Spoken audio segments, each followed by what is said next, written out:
Greg and Rowley aren't friends anymore after their big fight 2 weeks ago. I want to know what their fight was about. At the end of the last book, Greg was annoyed that Rowley beat him at video games, but I wouldn't call that a friendship ending fight. Argo Funk Book Review. Argo Funk Book Review. Greg thinks about getting a replacement friend, but the other guys he knows are all weird. In contrast, Greg is a totally normal person who makes fake photos of himself, so everyone will think his life is exciting. Greg wonders if he made a mistake by treating Rowley as an equal. Greg, if you honestly think the problem is that you were too nice to Rowley, you'll never figure out why he's mad at you. As the title indicates, they are learning about puberty in health class. Greg is glad to have an official source of information because all he knows about girls comes from Albert Sandy, who thinks girls can't fart. Sadly, health class doesn't go well. Rowley faints when he hears the word perspiration. All the kids are confused to learn about zygotes and chromosomes. Rowley starts puberty. He gets a pimple on his forehead and tries showing it off to everyone.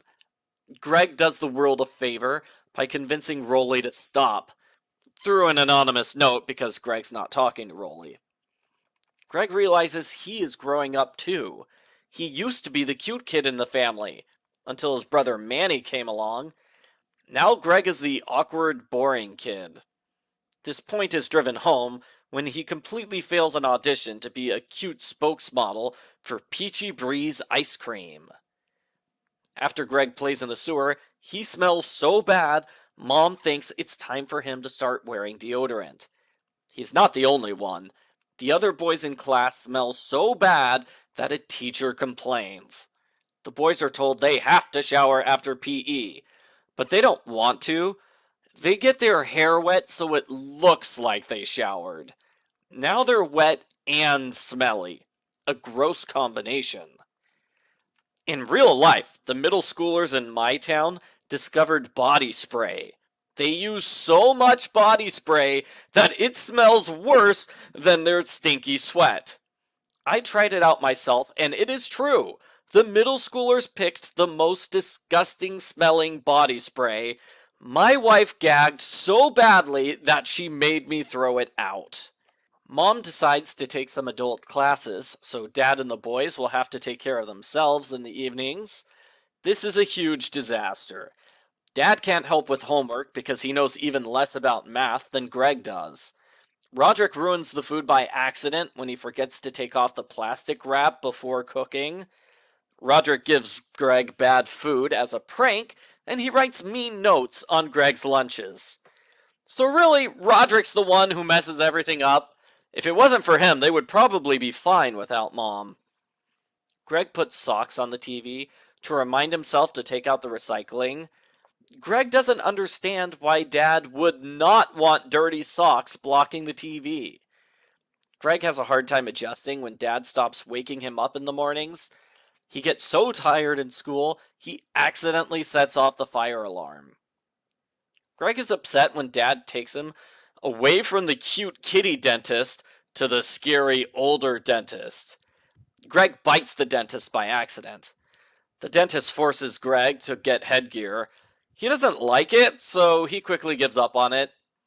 I'm kinda surprised Mom let Greg get away with only wearing headgear once. In health class, they have to take care of an egg for a day. The other boys don't care about the project. They immediately start a giant egg fight. That's not going to make them smell any better. Greg's mom accidentally cooks the egg for breakfast. The egg never gets mentioned again, but it does make the cover of the book. Grandpa watches the boys for a weekend. It's very strange until Greg realizes Grandpa's following a babysitting guide that Mom wrote 8 years ago. Greg tries changing the instructions in the guide to be in his favor, but it doesn't work. Mom hires a maid named Isabella. Mom forces the entire family to clean the house to prepare for Isabella's arrival. As a result, there's nothing for Isabella to do. She spends all of her time sleeping, eating snacks, and watching TV, instead of cleaning the house. Greg is so jealous. Greg writes notes for Isabella, trying to trick her into doing his laundry.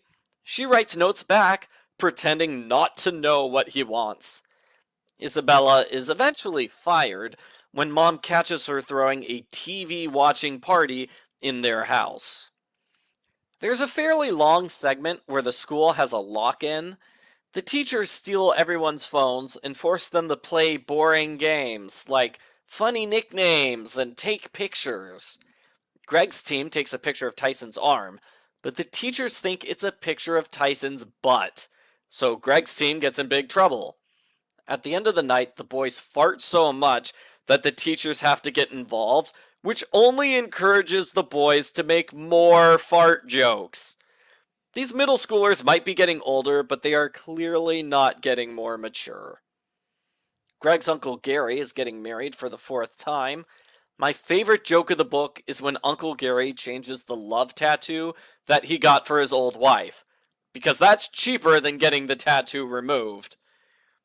Greg is excited when he thinks he's going to be a groomsman, but it turns out he is Manny's assistant. The rest of the wedding is a bummer. All of his relatives are weird, especially the large baby who keeps ordering people to change his diaper.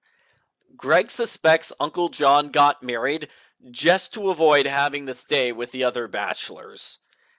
At the wedding reception, it's revealed Uncle Gary didn't want to marry Sonja. The proposal was a misunderstanding. He actually wanted to break up with Sonja so he could date her sister. That's awkward, but not as awkward as when Grandma tries to give Greg the talk. He runs away when she shows off her skin problems. In the very last entry, Greg decides to be friends with Rowley again. The end. Post-book follow-up. I didn't like how this book resolves the fight between Greg and Rowley, because there is no resolution. It feels like they stopped fighting just because it's the end of the book, and the author didn't feel like continuing the story. There's no apologies or lessons learned. We never even find out why Greg and Rowley started fighting in the first place. I'm double annoyed because books 7 and 8 recycle this 2-book storyline of Greg and Rowley not being friends, then getting back together. That's my only big complaint. The rest of the book is great. Pretty much all of the stories relate to the central theme of growing older and maturing in one way or another. That was very well done. Greg normally feels out of place in his school, so having that be a major part of the book works perfectly. Greg often makes fun of Rowley for being an outcast, but it turns out Greg is the outcast when he doesn't have his good friend around. Overall, I'd say it's a good entry in the series. It was funny and engaging. It's nice to see Greg become slightly more mature and self-aware. I wish the Rowley stuff had been done differently, but the rest of the book is great Wimpy Kid fare. I give Diary of a Wimpy Kid number 5, The Ugly Truth, a 9 out of 10.